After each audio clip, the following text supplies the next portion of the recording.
नमस्कार। तथ्यों और तर्कों के आधार पर इतिहास को समझने समझाने के सिलसिले सच का सामना में आपका स्वागत है। मैं हूं मुकेश कुमार। दोस्तों, आजादी की लड़ाई में या आजादी की लड़ाई के इतिहास में ऐसे बहुत सारे नाम छूट गए हैं या उन्हें छोड़ दिया गया है या उन्हें जगह नहीं मिल पाई है जो उसके हकदार थे। इसकी वजह ये भी थी कि वे उन वर्गों से थे जो हमेशा हाशिए में रहे हैं और उनके योगदान को इतिहास का हिस्सा बनाने की कोई ईमानदार कोशिश नहीं की गई। बिरसा मुंडा उनमें से एक हैं। हालांकि अब उन्हें बहुत सारे लोग जानने भी लगे हैं और आदिवासियों में तो वो खैर भगवान की तरह पूजे ही जाते हैं।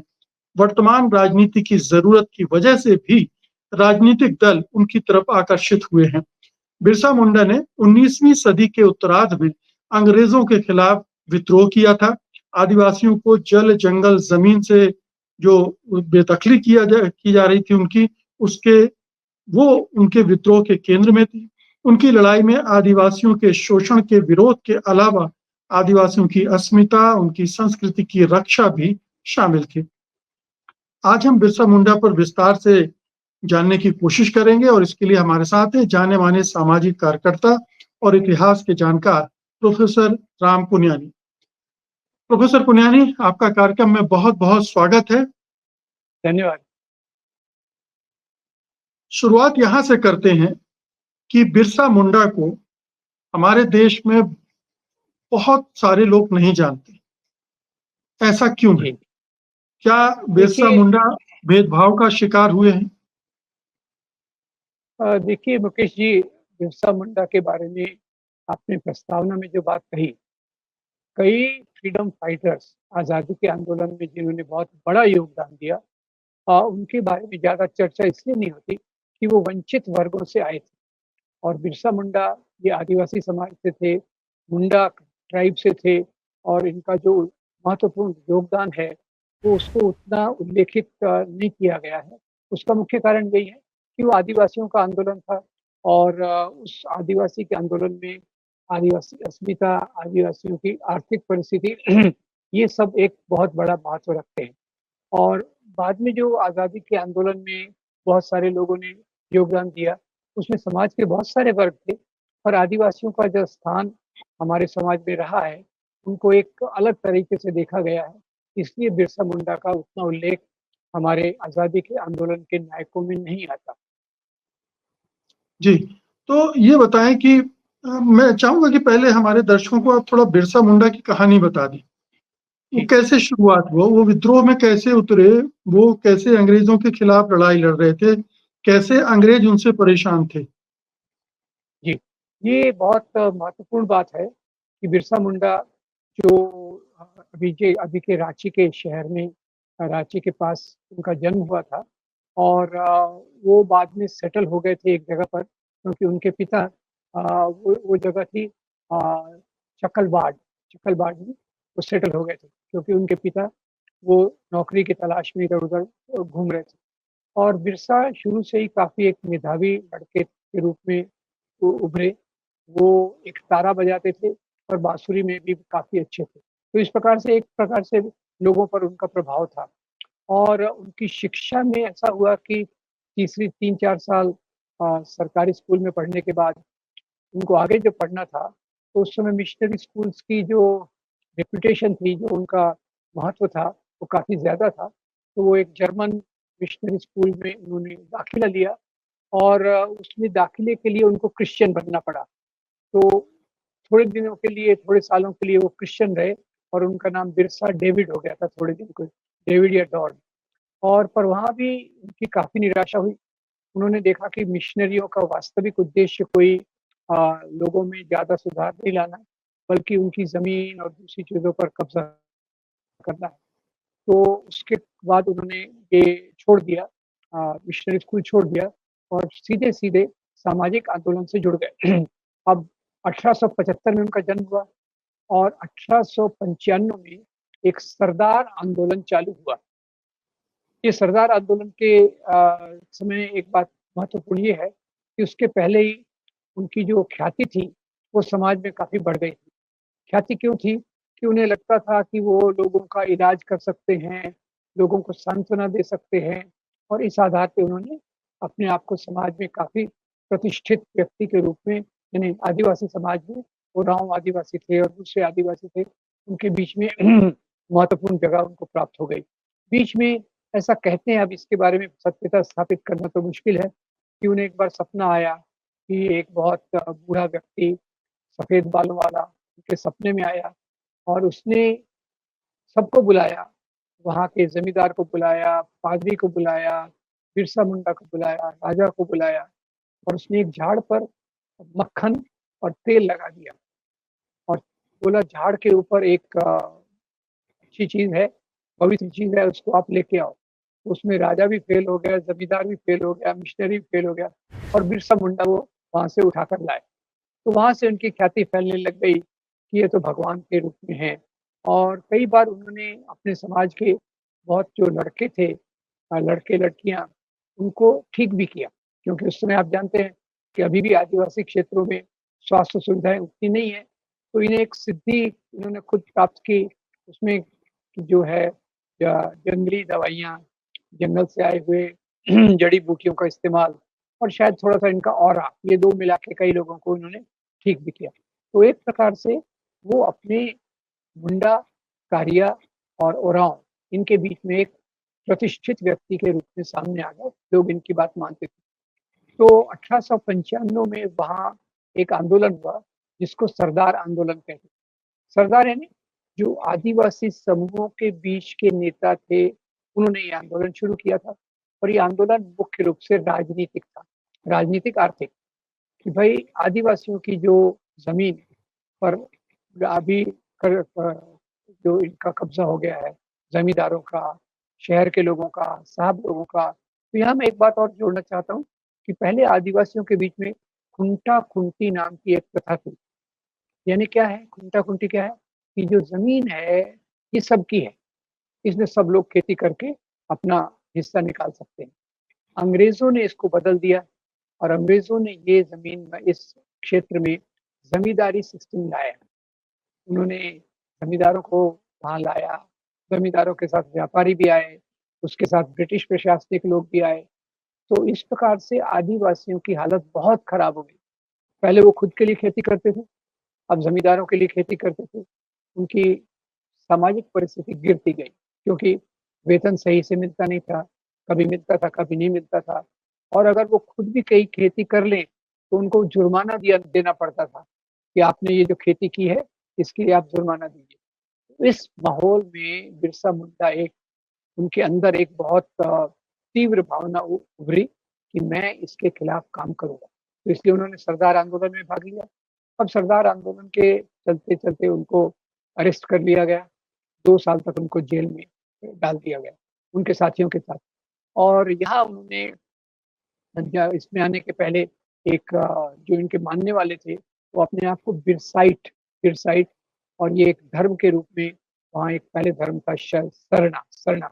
ये कई आदिवासियों का धर्म बताया जाता है, पर सरना से भी उनको आकर्षण नहीं आया, क्योंकि सरना में भी जो उनके बीच के पुजारी टाइप लोग थे और उसमें जो चावल की ताड़ी पीने का जो रिवाज था, उससे उनको नफ़रत थी।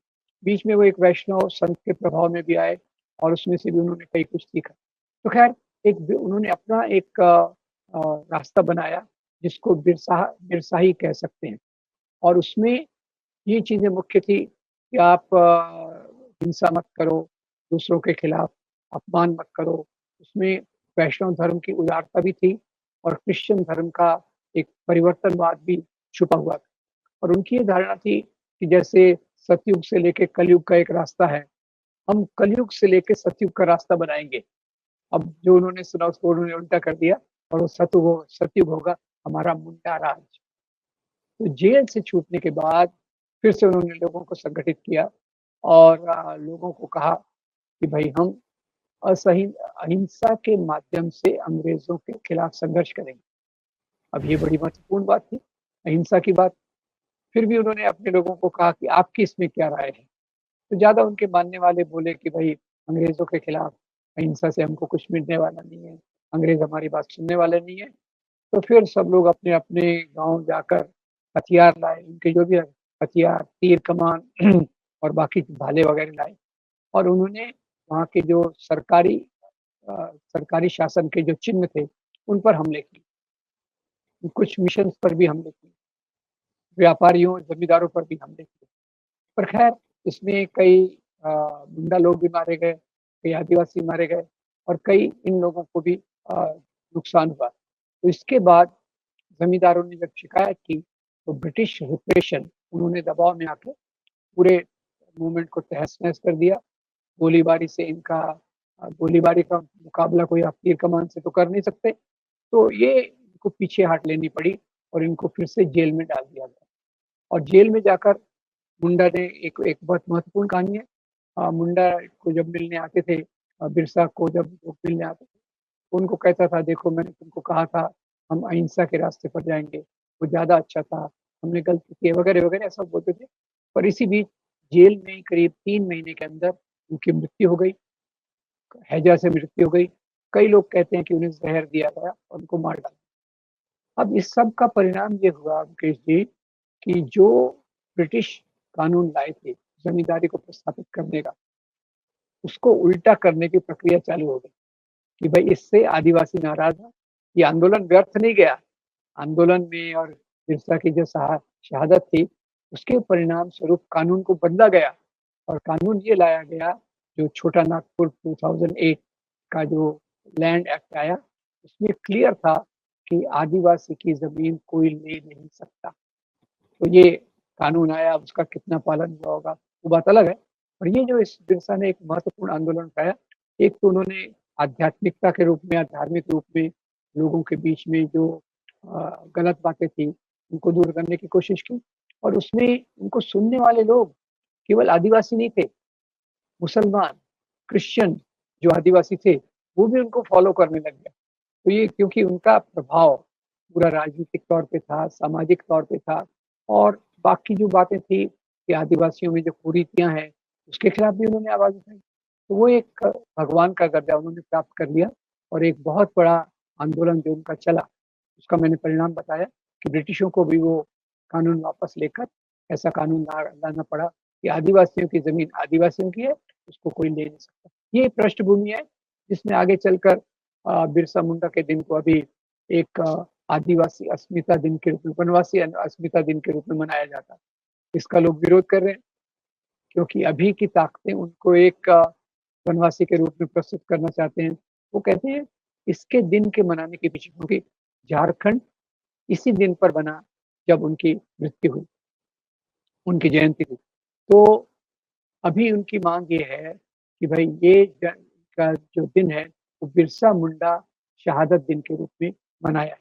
खैर ये एक राजनीतिक चाल है पर उन्होंने स्पष्ट रूप से एक नया रास्ता दिखाया, जो आदिवासियों को आधुनिक समाज में प्रस्थापित करता है, जो आदिवासियों को उनके अधिकार दिलाने के लिए अंग्रेज़ों के खिलाफ उनकी तो इच्छा थी अहिंसक तरीके से लड़ें, पर खैर सब जी। लोगों की राय लेकर उन्होंने एक रास्ता अपनाया। जी, तो प्रोफ़ेसर पुनियानी आप कह रहे हैं कि जब गांधी जी दक्षिण अफ्रीका में अपने अहिंसा के हथियार का आविष्कार कर रहे थे, उसकी धार तेज़ कर रहे थे, तब ऑलरेडी इस निष्कर्ष पर पहुँच चुके थे बिरसा मुंडा कि हमें जी, अंग्रेज़ों से लड़ना है, तो अहिंसा का रास्ता ही एक ज़्यादा कारगर रास्ता है। लेकिन उनकी शहादत बेकार नहीं गई। मैं ये इसका एक पक्ष और है। अक्सर बिरसा मुंडा को आदिवासियों की अस्मिता, उनकी संस्कृति से भी जोड़कर देखा जाता है कि वो उसके संरक्षक थे। उन्होंने एक नई जी। चेतना जनजातीय समुदायों में पैदा की, अपनी संस्कृति को लेकर, अपने रहन-सहन, खान-पान, इन सब को लेकर। ये किस तरह से किया उन्होंने? देखिए ये उन्होंने जो आदिवासी समाज की कुरीतियाँ थी, जैसे मैंने कहा उन्होंने बिरसाइट उनके फॉलोअर्स को कहते हैं, बिरसाई धर्म कह सकते हैं उसको। उन्होंने उसमें अ, आदिवासियों की जो महत्वपूर्ण चीज़ें हैं उनको रखा, अपने पूर्वजों की बातों को रखा अ, अपनी संस्कृति को रखा। साथ ही साथ वैष्णव धर्म से क्योंकि बीच में वो वैष्णव गुरु के भी प्रभाव में आए थे, उन्होंने उसमें सहिष्णुता, उदारता ये चीज़ें ली। और यहाँ मुझे ब कहते-कहते बात आती है कि गांधी जी भी जब बाद में कहते हैं, "वैष्णव जन तो तेने रे कहिए, जो पीर पराई जाने रे।" तो ये बात वहाँ से उन्होंने ली और वो मिशनरीज़ को वैसे वो कई चीज़ों के लिए नफ़रत करते थे, पर उन्होंने ये भी देखा कि इनमें जो बदलाव की प्रक्रिया के लिए जो साधन है, वो ज़्यादा बेहतरीन।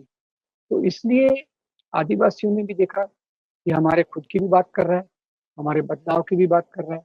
इसलिए आदिवासियों का बहुत बड़ा समूह, जैसे मैंने कहा कम से कम मुंडा, ओरांव और तीसरा एक ग्रुप है, ये इनके पीछे हो गए और इसलिए आदिवासी अस्मिता को लेकर आधुनिकता की तरफ जाना, अपने अधिकारों की तरफ जाना, ये उन्होंने जितना योगदान किया, उसका पूरा प्रभाव उनकी कम्युनिटी पर पड़ा और ये आपने बहुत महत्वपूर्ण बात की जी, कि भई उधर गांधी जी अहिंसा की बात कर रहे थे, इधर बिरसा भी अहिंसा की बात कर सके। फ़र्क यही है कि गांधी जी अपनी अहिंसा का एक लंबा आंदोलन था और बिरसा की मृत्यु उसी समय हो गई और पर बिरसा ने जेल में जाने के बाद अपने सहायकों का क कहा, अपने फॉलोअर्स को कहा कि मैंने आपकी बात मान ली, हिंसा का रास्ता लिया और वो रास्ता हमारे लिए ठीक नहीं था।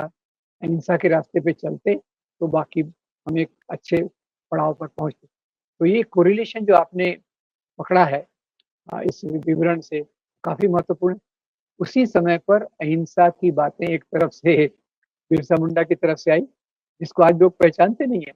पर उन्होंने कहा, अपने फॉलोअर्स को कहा और क्योंकि फॉलोअर्स का ज़्यादा मानना था नहीं हम तो तीर कमान इससे लड़ेंगे, उसके कारण उन्होंने उसको गिव इन कर दिया।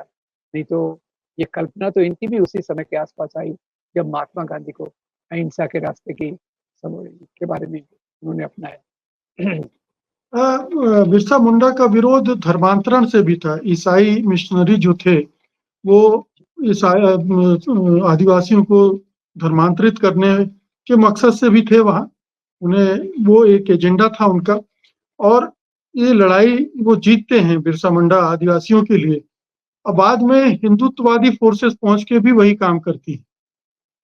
तो ये आज का जो आदिवासी समुदाय है, वो ईसाई मिशनरियों को और इन जो दो हिंदू मिशनरी हैं, इनको किस तरह से देखता है? देखिए, आज का जहाँ तक मैंने अध्ययन किया है, आदिवासी समाज में जो मिशनरीज़ के लिए फिर भी सकारात्मक भावना है। सकारात्मक भावना इसलिए है कि एक तो वो शिक्षा के साधनों को जैसे वो जर्मन मिशन स्कूल में गए थे, उसके लिए उनको धर्मांतरण करना पड़ा। अभी मिशनरियों का वैसा नहीं है, आप धर्मांतरण नहीं करें, तो भी आपको स्कूल में लेते हैं। और दूसरा ख़ास तौर से बिरसा ने जो अपने हाथ में ये लिया लोगों को इलाज करने का, उस काम को वो काफ़ी सिस्टमैटिक तरीके से लेते हैं। तो ये एक आज के ईसाई मिशनरियों का ये हाल है। और दूसरी तरफ हिंदुत्व की राजनीति वाले जो ज़्यादा वहाँ जाते हैं, वो इनको इनका मुख्य काम रहता है ईसाइयों के प्रति नफ़रत करना, नफ़रत करवाना, समाज के आदिवासी समाज में फूट डालना, वहाँ फूट डालो की भई चीज़ को लगाना और उसी के साथ-साथ उन्होंने कुछ शिक्षा के कुछ-कुछ थोड़े बहुत खोले हैं, पर उसमें भी ज़्यादातर तो इंडोक्ट्रिनेशन लोगों को दिमाग में नफ़रत भरने का काम है। तो मेरी समझ ये है कि आज के समाज में जो हिंदुत्व की राजनीति के लोग हैं, वो पूरी कोशिश कर रहे हैं कि आदिवासियों को एक तो वनवासी बुलाएँ, उनके बीच में सेवा का भाव करें और ईसाई मिशनरियों के लिए नफ़रत करें। इसलिए हमने देखा होगा डांग्स में हिंसा हुई, झाबुआ में हुई, फिर उड़ीसा में कंधमाल में हुई। ये सब हिंसा का जो है, ये उसी क्षेत्रों में हुआ है, जहाँ हिंदुत्व की राजनीति वाले लोगों ने अपने आश्रम खड़े किए। जी, मेरा आखिरी सवाल है कि जी, बिरसा मुंडा को एक व्यक्ति के तौर पर, एक नायक के तौर पर तो देखा ही जाए, क्या उनको इस रूप में भी देखना चाहिए कि ये एक व्यक्ति है जिसकी शिनाख्त हो गई कि आज़ादी के आंदोलन में या इस तरह के संघर्षों में उसने भूमिका निभाई? ऐसे कितने बिरसा मुंडा होंगे, दलितों में, आदिवासियों में, पिछड़ों में, जिनकी शिनाख्त नहीं हो पाई? तो एक ये बड़ा काम है रिसर्चर्स के लिए कि उसको जी। खोद कर निकाला जाए और ऐसे पचासों सैकड़ों बिरसा मुंडा हो सकते हैं जो जिनको ये हक मिलना चाहिए, पहचान मिलनी चाहिए, उनके योगदान को माना जाना चाहिए। मैं आपसे बिल्कुल सहमत हूँ, क्योंकि आदिवासी क्षेत्रों की ज़्यादा बात हम तक आती नहीं है। वहाँ आजकल किस प्रकार से संस्कृति को ढाला जा रहा है, हनुमान और शबरी के चारों तरफ संस्कृति को विकसित किया जा रहा है। और ऐसा विरोध करने वाले बहुत सारे आदिवासी ग्रुप हैं।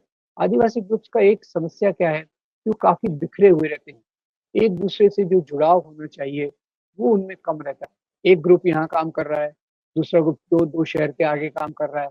तो इस कारण से भी और रिसर्चर्स ने मेरे ख्याल से इतना फ़ोकस इस बात पे नहीं दिया, जितना इस बात को देना चाहिए।